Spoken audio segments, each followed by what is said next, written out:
तो ओलंपिक में शूटिंग में मेडल दिलाने वाली पहली भारतीय मनु भाकर, और जिन्होंने इतिहास रच दिया है, उनके माता पिता इस वक्त न्यूज नेशन के साथ जुड़ चुके हैं। सुमेधा भाकर जी हैं और रामकृष्ण जी उनके पिता हमारे साथ हैं। आप दोनों का बहुत स्वागत है न्यूज नेशन पर और बहुत बहुत शुभकामनाएं। आपके चेहरे बता रहे हैं कि कितना गर्व हो रहा है। तो सबसे पहला सवाल तो मेरा यही है, बेटी ने सीना चौड़ा कर दिया, कितना कितना बड़ा मोमेंट है आप दोनों के लिए? जी, मैं बहुत खुश हूँ कि बेटी ने आज मुझे यहाँ बैठ के आप सभी से बातें करने का मौका दिया। इससे बड़ी खुशी और मेरे लिए क्या हो सकती है। जी, और बेटी की माँ का कहते हैं ना बहुत बड़ा किरदार होता है, कहते हैं पालन पोषण में चाहे बेटा ही क्यों ना हो। तो आपका जो योगदान रहा है उसकी बहुत सराहना हो रही है। तो और सबसे पहले तो ये कि प्रधानमंत्री मोदी ने बात की है मनु भाकर से, इस उपलब्धि पर कैसा लग रहा है? जी जी, मेरी ना अभी मनु से एक्चुअली बात ही नहीं हो पाई है। कल शाम को बात हुई थी मेरी 10 बजे, उसके बाद से मैं मनु से जुड़ नहीं पाई हूँ। मैं जसपाल सर से बात करके मनु का हालचाल पूछती रहती हूँ कि मनु कैसी हैं सर। मनु मतलब सर को ना मुझे कहने की ज़रूरत ही नहीं पड़ती, सर बहुत अच्छे से ख्याल रखते हैं मनु का। जी, रामकृष्ण जी आपसे भी जानना चाहती हूँ, एक पिता होने के नाते कहते हैं ना कि बहुत महत्वपूर्ण हो जाता है वो लम्हा जब बच्चा कुछ कर गुजरे, और वो भी देश के लिए। आपको क्या महसूस हो रहा है इस वक्त?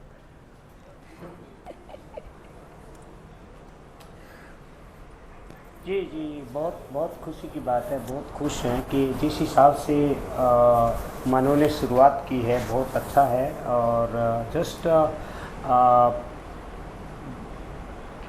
जिस हिसाब से, जिस टारगेट से, जिस प्रैक्टिस करके, जिस कड़ी मेहनत और लगन से वो गई थी, और उनका एक ही सपना था कि सारे मेडल्स उसकी कैबिनेट में हैं, चाहे वो यूथ ओलंपिक हो, चाहे कॉमनवेल्थ हो, चाहे वर्ल्ड चैम्पियनशिप हो, सारे गोल्ड जो है वो उसकी कैबिनेट में है। Commonwealth, Asian gold, youth Olympic gold, सिर्फ इसका एक गोल्ड बाकी था। तो आज उसने शुरुआत कर दी है। तो और आने वाले दिनों में होपफुल कि वो और मेहनत करेगी और अच्छा करके दिखाएगी और गोल्ड आएगा, क्योंकि पूरी उम्मीद है मनु से, पूरे हिंदुस्तान को उम्मीद है जिस तरह का बेहतरीन प्रदर्शन किया। लेकिन मैं आपसे ये भी जानना चाहती हूँ कि टोक्यो ओलंपिक में जब मनु की गन खराब हो गई थी, उसके बाद बहुत स्ट्रगल किया, सिर्फ 14 बार ही वो शॉट मार पाई थी, फिर उन्हें बाहर होना पड़ा, बहुत निराश थी वो। वहाँ से लेके यहाँ तक की जर्नी के बारे में आप मुझे बताइए, कैसे उन्होंने दोबारा मेहनत की और आप लोगों का सपोर्ट कैसा था?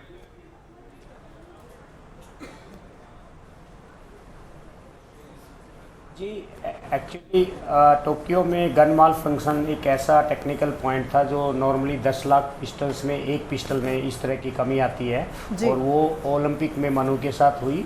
तो वो एक बहुत बड़ा बैड लक था, किस्मत ख़राब थी। अदरवाइज़ मनु ने उस मैच में भी क्योंकि 20-22 मिनट ख़राब हो गए थे, नहीं तो वो उस मैच को भी लगभग फाइनल तक पहुंचा गई थी, लास्ट शॉट तक पहुंच गई थी। बट वो फाइनल में नहीं जा पाई।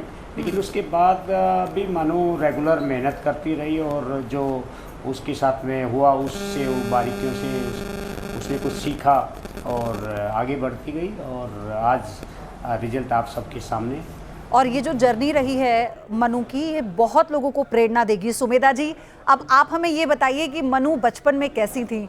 क्या वो बहुत शैतान थी या पहले से उन्हें पता था कि उन्हें क्या करना है, वो फोकस थी? कैसे आपको पता लगा कि मनु की रुचि है शूटिंग में?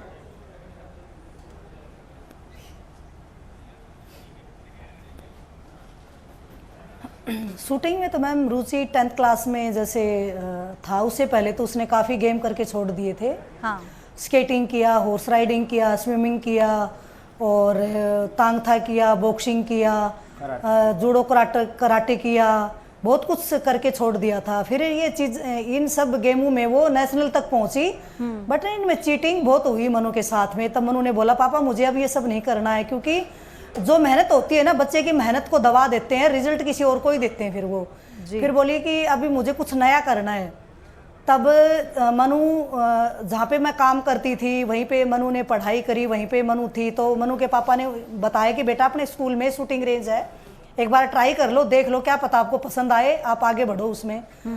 तो उनके पिताजी उनको शूटिंग रेंज में लेके गए। वहाँ पे जो उस समय के जो मनु के कोच हैं अनिल जाखड़ सर झाड़ली से बिलोंग करते हैं, उन्होंने मनु को रास्ता दिखाया और मनु अपने मार्ग में आगे बढ़ती चली गई। जी, मैं आपसे ये भी जानना चाहती हूँ, आपने जिस बात का भी जिक्र किया ना कि बहुत ज़्यादा चुनौतियाँ होती हैं। एक तो अभी तक कोई भारतीय महिला के नाम कोई खिताब नहीं ओलंपिक में शूटिंग में, मनु ने वो कर दिखाया। तो ये जर्नी मनु के लिए कैसी थी बतौर एक फीमेल, मतलब बतौर एक महिला, एक लड़की होने के नाते, और आप उनके साथ कैसे खड़ी थी? आपने आपसे ज़्यादा नज़दीक किसी ने उनकी जर्नी को नहीं देखा।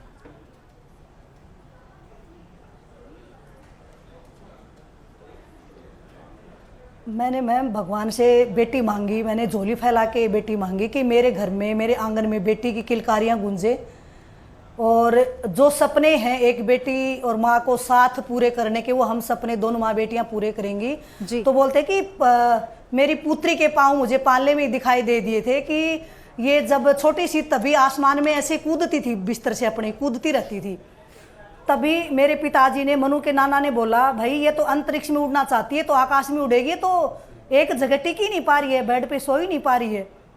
तो फिर ये मैंने भी देखा गहराई से कि कुछ तो करेगी बेटी। जब धीरे धीरे बड़ी होती चली गई, मैंने इसकी एक्टिविटी देखी, इसकी क्रिएटिविटी देखी, इसको घर के काम में कोई मन नहीं होता था करने का, इसको कुछ अलग अलग चीज़ें करनी होती थी। वो जो ये मांगती थी, रात को भी 12 बजे इसने मांग लिया, तो मैं कोशिश करती थी कि मैं अपनी बेटी के लिए, अपने बेटे के लिए मैं लेके आऊँ।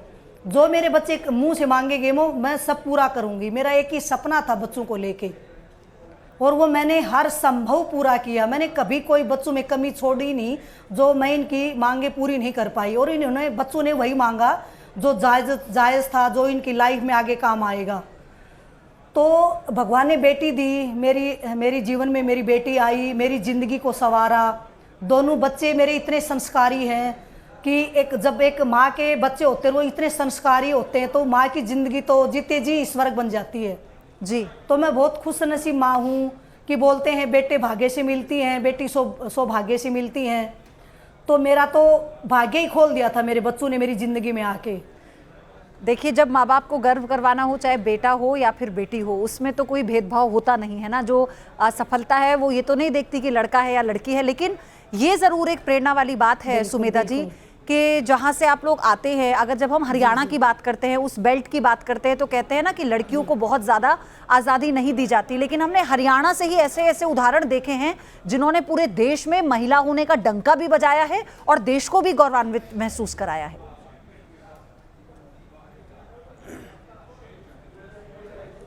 जी जी मैम, अभी भी कुछ हैं हमारे ऐसे ग्रामीण अंचल के इलाके जहाँ पे महिलाओं को आज भी आगे बढ़ने से रोक दिया जाता है, और जिनमें से मैं भी एक निकल के आई हूँ बाहर। फिर मनु ने जैसे कॉमनवेल्थ में मेडल जीता है, तो माँ बाप ने फुल सपोर्ट अपनी बेटियों का किया है, क्योंकि मैं जहाँ भी जाती हूँ मनु के साथ में तो बहुत भीड़ मुझे देखने को मिलती है। पेरेंट्स हर पल अपने बच्चे का सहयोग देते हैं, हर पल अपनी बेटियों के संग खड़े होते हैं। तो वो एक मेहनत जो मनु ने जो शुरू की थी, वो आज रंग लाई और आगे आज से और ज़्यादा रंग लाएगी। रामकृष्ण जी, हम बात शूटिंग की करते हैं तो लोग अब आकर लोगों को पता लगा है कितने तरह के हमारे जो इवेंट होते हैं, कितने तरह के हमारे ओलंपिक में जो खेल होते हैं वो है। तो आपके साथ कभी ऐसा हुआ कि आपके आसपास के लोगों ने आपको कहा हो, समाज के लोगों ने कहा हो कि बेटी को क्या करवा रहे हो, कुछ और करवा लो, डिग्री दिलवा लो, डॉक्टर ने इंजीनियर बन जाएगी, तो ऐसा कभी कुछ हुआ आपके साथ?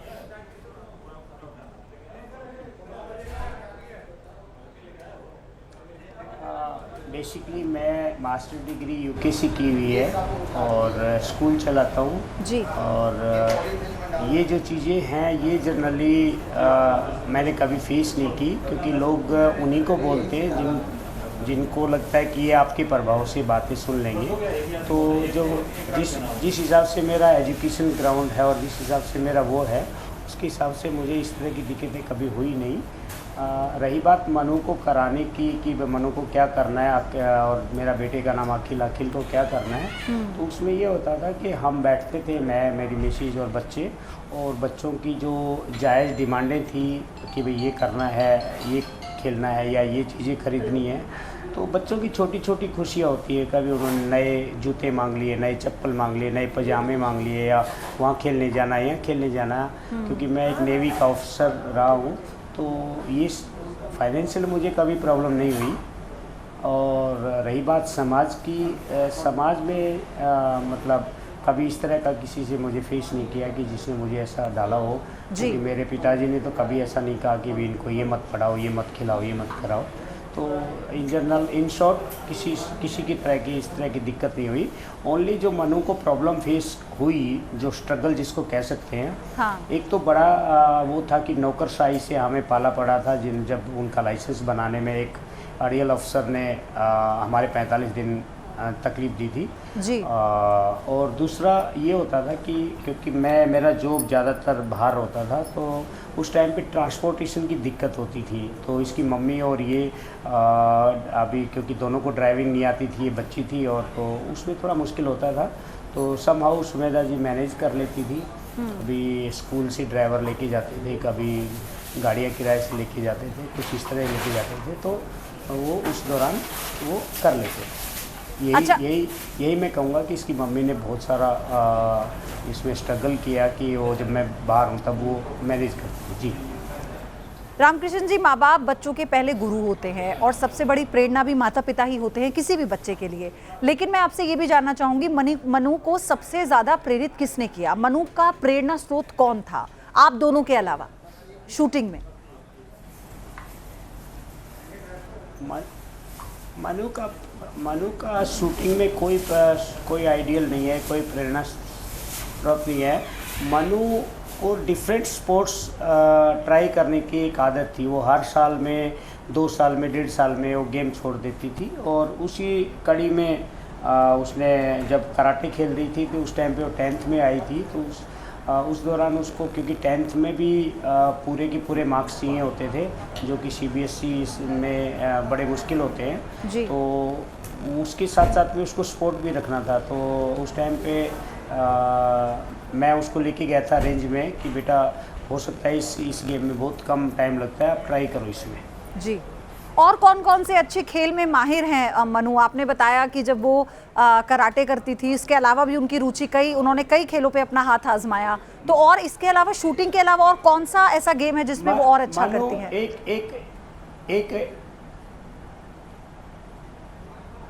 एक तांगता गेम होता, तांगता मणिपुरी मार्शल आर्ट है। उसमें मनु लगातार 3 साल नेशनल चैंपियन रही थी। और एक बार उसके साथ में चीटिंग हुई थी, दिल्ली में गेम चल रहे थे, उस टाइम पे वो ब्रॉन्ज मेडल आया था उनका।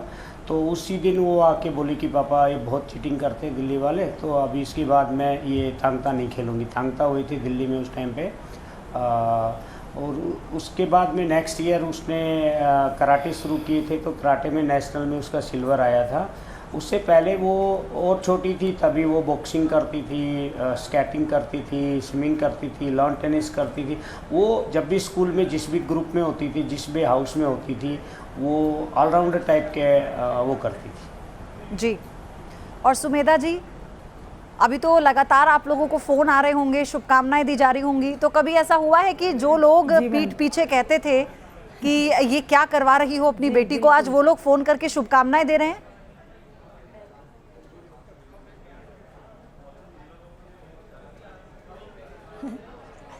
मैं ऐसे लोगों का ना, मैं साथ ही छोड़ देती हूँ। फिर मुझे जब ऐसी सोच के जो लोग होते हैं, मैं किनारा कर लेती हूँ, एक तरफ हट जाती हूँ मैं। जी। तो अब देश इस बात की उम्मीद लगा रहा है मनु से कि ये जो पहला इतिहास उन्होंने रचा है, अब गोल्ड भी उन्हीं के जरिए आएगा। जी।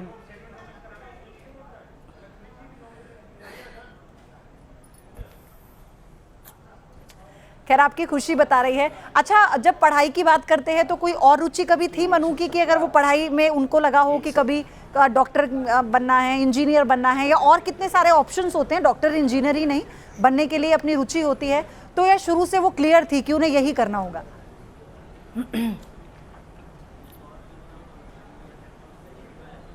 मैम, वो जैसे 10th में थी तो बायो में उसके, जैसे CBSE में उसके 100 में से 100 नंबर आए थे। तो मनु ने बोला, मम्मी मैं डॉक्टर तो अच्छा बन पाऊंगी। मैंने कहा चलो ठीक है, डॉक्टर बन जाओ फिर। तो उससे पहले मनु ने शूटिंग शुरू नहीं किया था, तब ये बातचीत चली रही थी कि मुझे कुछ नया गेम खेलना है, मुझे कुछ नया करना है, यही हमारा जैसे चल रहा था। फिर मैंने कहा बेटा चलो ठीक है। फिर हम कोटा गए, वहाँ पे देख के आए कि अगली साल मनु कहाँ पे एडमिशन लेगी, कहाँ पे पढ़ेगी। फिर जैसे इनके पापा ने मनु को शूटिंग रेंज दिखाई, तब मनु के कोच ने बोला कि पहले एक बार शूटिंग करके देखो, अच्छा करेगी मनु और रिजल्ट अच्छा दिखाएगी। डॉक्टर को ज़्यादा दूर तक प्रसिद्धि नहीं मिलती है, मेडल आने के बाद में पूरे वर्ल्ड में फेमस हो जाएगी जी। तब फिर ये हमारा जो सपना था डॉक्टर बनने का, मनु का था, ये फिर दरकिनार कर दिया हमने। जी जी। रामकृष्ण जी, अभी आपने कहा कि कल आखिरी बार अभी मनु से बात हुई थी, अभी आप उससे कनेक्ट नहीं कर पा रहे हैं मनु के साथ उनसे। तो अभी जिस वक्त वो अपना गेम वहाँ पर खेल रही थी, पूरा वो फोकस थी, तो कभी ऐसा हुआ कि फ़ोन पर जब आपसे बात हो रही हो तो आपको लगा हो कि वो नर्वस हैं और उन्हें भी लग रहा हो कि एक बहुत बड़ी जिम्मेदारी लेकर वो भारत से यहाँ आई हैं?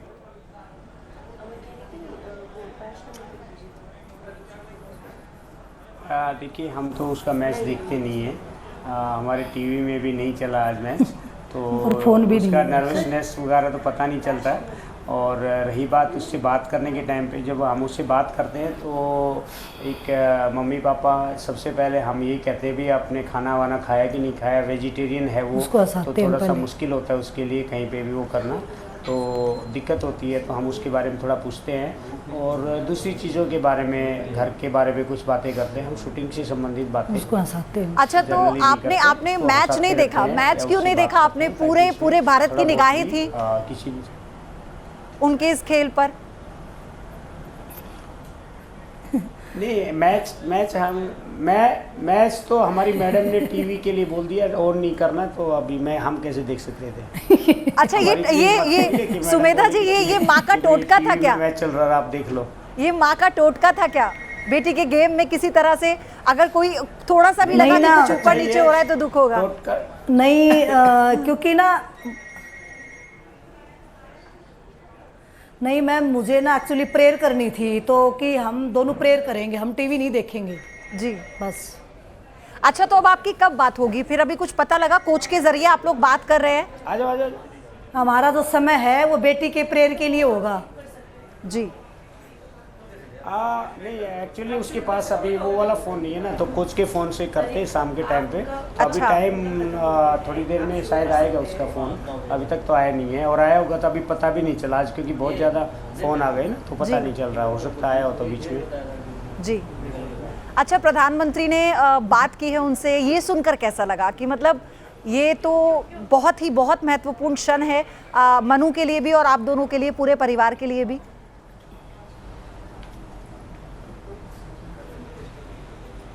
जी, देश का प्रधानमंत्री जब बात करता है तो बिल्कुल बच्चे को बहुत खुशी होती है, हमें भी गर्व महसूस होता है कि भाई प्रधानमंत्री मोदी जी ने मनु से बात की है, बहुत बढ़िया लगता है, और आगे के मैचों के लिए भी उसको मनु को मोटिवेशन मिलेगा और हमें अच्छा लगेगा, और बहुत अच्छा लगा। अच्छा, मैं आप दोनों से ये भी जानना चाहती हूँ कि ऐसी वो परिस्थिति कौन सी थी जो आपको लगता है? हाँ, बोलिए मैम, प्लीज बोलिए।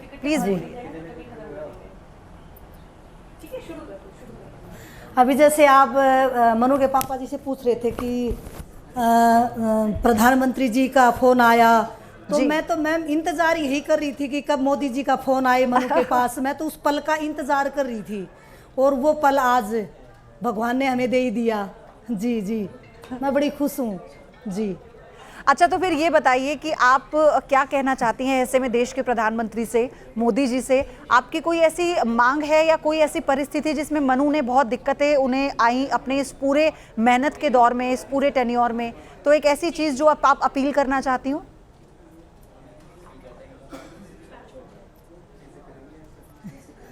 प्रधानमंत्री जी अभी तो मनु को स्पेशल बुलाएंगे मिलने के लिए, तो कुछ सीक्रेट्स होते हैं, तो हम मोदी जी से ही बात करेंगे मिलके। मुझे भी फिलहाल कोई शिकायत नहीं है, मैं बड़ी खुश हूँ कि आज बेटी को मौका मिला प्रधानमंत्री जी से बात करने का। उन्होंने अपना पूरा आशीर्वाद मनु को दिया। जब मनु ओलंपिक से पहले मोदी जी से मिलके गई थी, तब मोदी जी ने उनको एक ही बात बोली थी कि बेटा आपकी बार चकदे फटे करना, और मनु ने वो कर दिखाया आज जी। कॉमनवेल्थ में तो कर दिखाया था, अब सिर्फ ओलंपिक में इंतजार है, और वो इतिहास जो मनु ने रचा है, पूरे देश को मनु पर गर्व है, और आप दोनों को ढेरों शुभकामनाएं। और यही इंतजार हम भी कर रहे हैं आपकी तरह कि जल्द से जल्द जो गोल्ड है ओलंपिक में वो मनु के जरिए ही भारत के खाते में आए। आप दोनों को एक बार फिर से बहुत शुभकामनाएं। आप दोनों का बहुत धन्यवाद न्यूज नेशन के साथ जुड़ने के लिए। जी जी, धन्यवाद। आप सभी को भी नमस्ते। दिल की गहराइयों से आप सभी का बहुत बहुत धन्यवाद मैम। जी मैम, शुक्रिया। आप बने रहिए न्यूज नेशन के साथ। न्यूज नेशन अब व्हाट्सएप पर खबरों के ताजा अपडेट के लिए न्यूज नेशन के इस क्यूआर कोड को स्कैन करें।